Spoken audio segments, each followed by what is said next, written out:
Welcome back to the Emerge Well, God-Centered Healthy Lifestyle Bible Study. My name is Kathleen. On here, I'm known as the Bodybuilding Potter.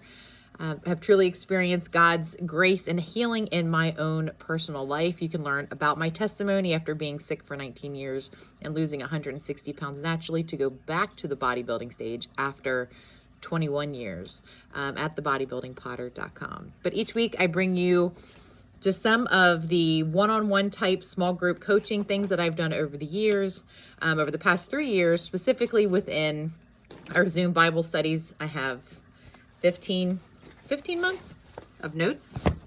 So each week I'm going to cover a different topic. I hope you enjoy it. I hope you're able to glean some information for your own personal God-centered healthy lifestyle journey. And if you're looking for more resources, you can always find them on the website. Again, thebodybuildingpotter.com. So where are we going this week? This week, I always like to pick them kind of semi-randomly. Some things just you read the titles and you're like, yep, I think that's what we need to talk about this week. So today, the lesson plan-ish, sermon-ish, is the power of renewing your thoughts and your attitudes. And I did this one back in March 26th of 2025. I am not a pastor. I am not a nutrition fitness coach person. I am a competitive physique master's bodybuilder. I am a master's potter by trade. And it's no accident that there are so many mentions in the Bible about the master potter, God, and clay. It's truly a remarkable medium. So whether I'm sculpting with fitness and nutrition, or if I'm sculpting with clay, I have a very unique perspective on his artistry. And there's a really good baseline there for not only with renewing your thoughts, really kind of understanding that they are like a medium for all other things in your life. So it's like an artistic medium, no different than clay or no different than fitness and nutrition. Those are also artistic mediums. You can do things with them. The better you eat, the better you're going to feel, the better you're going to look, right? If we just fill our bodies with junk, the opposite is also true. Same with movement, same with clay. The more adept the hands are at working with it, the better the pieces are going to look. It's all the same thing. So I'm able to provide you real life experience. I've just been there. I've seen it. So I'm excited to share it with you. So renewing our thoughts and our attitudes. I'm usually working from an amplified version of the Bible. I have my notes and everything here. It's not always amplified. Sometimes it's New Living. I like to kind of bounce back and forth until I can kind of capture what it is that the Bible's trying to say. But my notes are, everything is right here. So the objective of this lesson, and I'm reading straight from, so this is a great opportunity to stop watching my face if you'd like and go ahead and just listen to me. I'm going to be reading and interacting so that way I don't miss any points that I was shared in the past. So you will learn today with the importance of renewing thoughts and attitudes daily and how it influences your direct actions and relationship with God. It's incredibly important for us as believers to stay plugged in to the truth, plugged in on a constant basis. Think of it as, we go to bed at night, right? Sometimes we'll plug our phones in or our iPad in, or I'll put my watch on the charger because we need to stay plugged into the power source. I believe, because I've seen it, that people use so many excuses to put all that stuff, staying plugged into God, on the back burner. It has nothing to do with how you feel. If you want to stay plugged in, you need to stay plugged in for your own connection to God, for your own life. Plugging in can look like hanging out with like-minded individuals. It can look like studying. It can look like interactions just in your day-to-day life. It can look like, obviously, opening up your Bible. It can look like reading and watching podcasts that are core in your belief life, but staying plugged in so that you can learn better to filter out the junk and the lies of the world, as well as you can recognize the truth. Again, nothing to do with how you feel. It's a power source, just like plugging in your phone. Our verse today specifically is going to be Ephesians 4:22 to 24.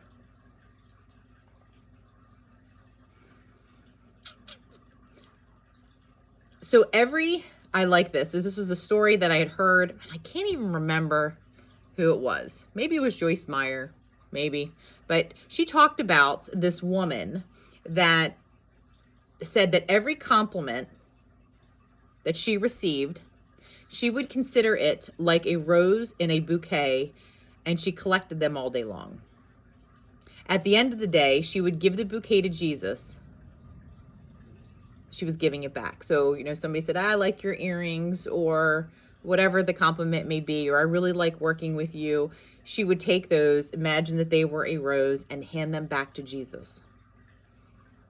Every day, those little tiny blessings. It's a great analogy in how we can collect our thoughts throughout the day and give them to Jesus, allowing him to transform our mind and our actions.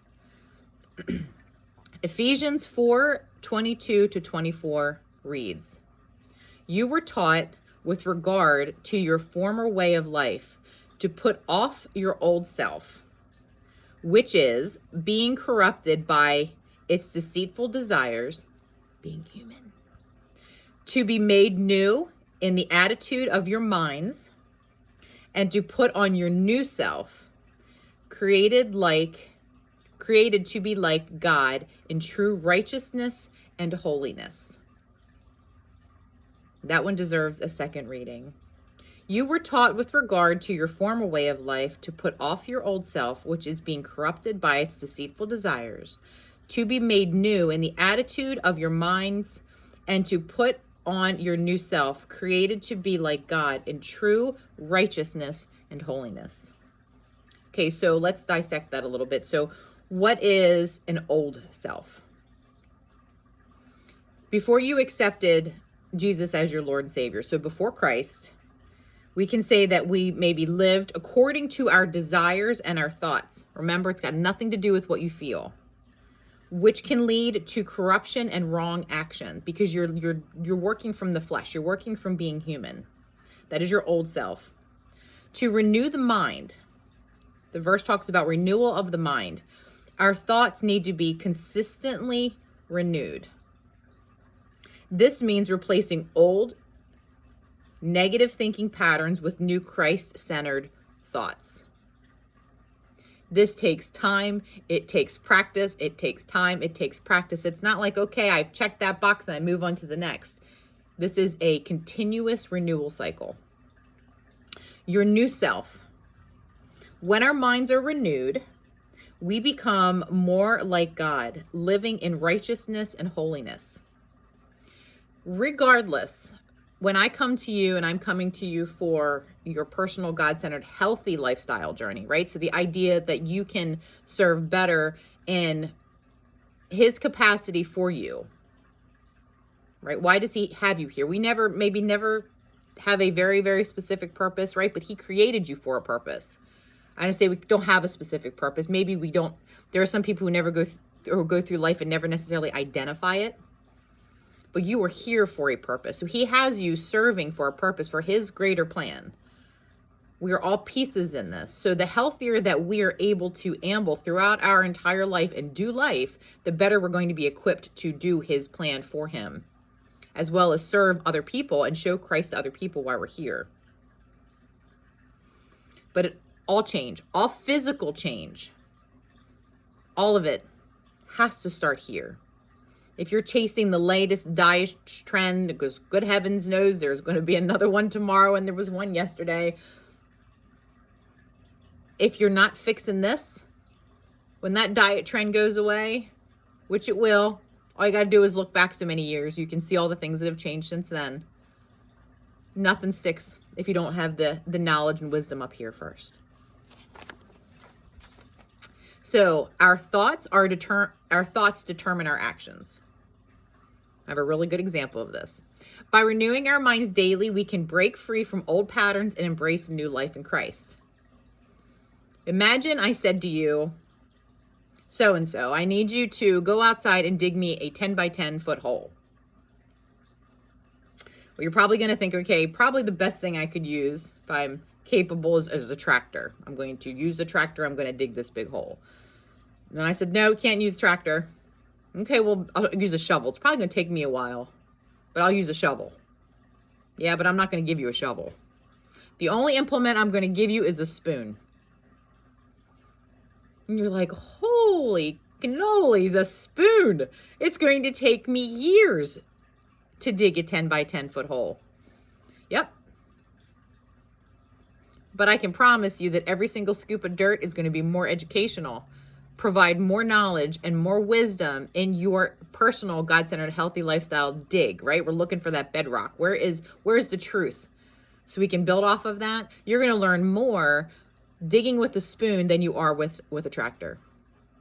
Instant gratification. The hole's done. What's next? This digging it with a spoon is going to require consistency. It's going to require discipline. It's also going to require self-control, and it's going to push you past a level of frustration to keep going because there's something on the other side.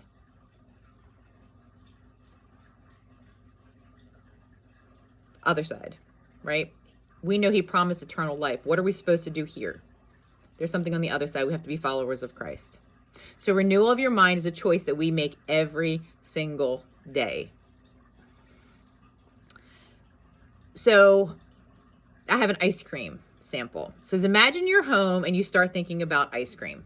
Speaking about ice cream, I'm just going to take a sip of coffee.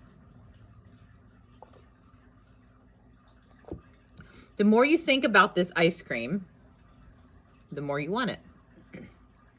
Put that in wherever. Ice cream, potato chips, fast food, wherever you may want it. The more you think about it, the more you want it. So eventually you will find yourself going to the store or your favorite ice cream shop to buy some.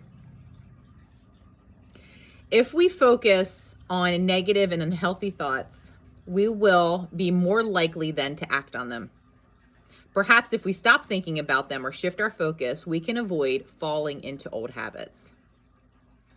So if you have a thought that is incredibly prevalent and it's kind of like, it's got its wheels really dug in, right? And they're kind of just spinning. It takes practice to be able to step back from them. You can change your environment. If it's food related, try, gum, drink some water, just completely shift where you are mentally and physically can help you kind of start to make some gains on getting out of that thought pattern. So where your mind goes, you go. If we continuously focus on something, it can lead us to act on it.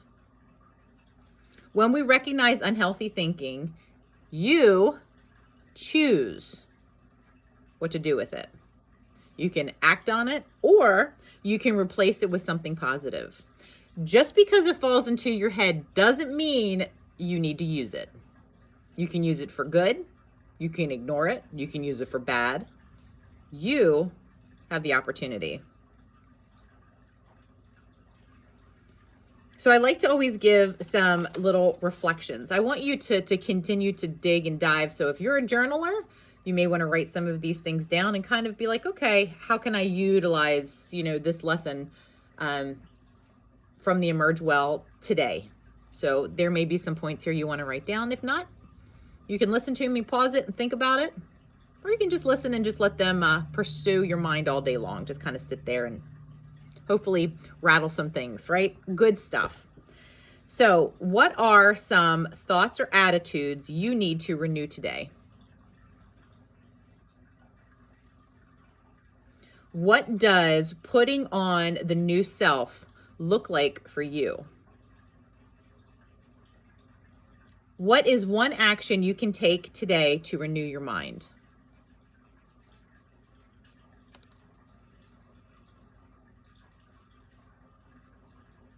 So I encourage you, as I'm getting ready to wrap up this lesson, I encourage you to remember that renewing your mind is an everyday thing, that you absolutely can break free of old thought patterns, and you can live a life that reflects Christ. Think about like a mirror in the sunshine, right? How it just, you can absolutely do that. Remember about the bouquet of roses. You can collect your thoughts throughout the day. So lady, was talking about compliments. Well, there are days we don't get compliments. There are days when there's people like myself who don't really go out into the world all that much. I really like this stuff, and this stuff, and this stuff, and this stuff. So, but you can use it as a way of your thoughts, the good thoughts. Did you control them? Can you capture them as a bouquet of roses, and at the end of the day say, Lord, thank you.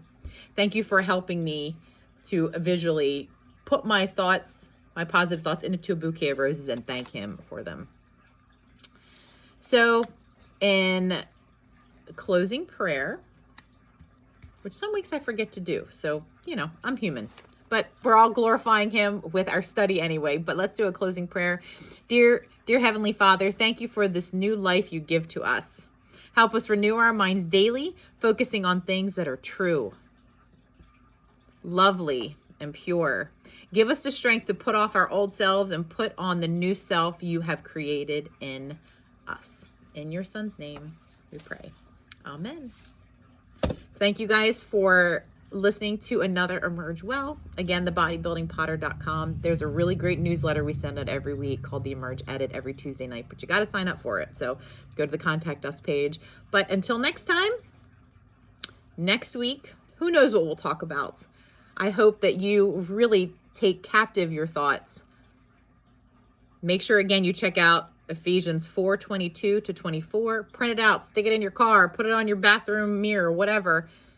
You are an incredible piece of artwork designed for a purpose. So give yourself grace. Remember the spoon and digging that 10 by 10 hole. Your journey is worth it, and we all start in the beginning. So give yourself time, stay plugged in, and stay connected. And until next time, all my love. Bye, guys.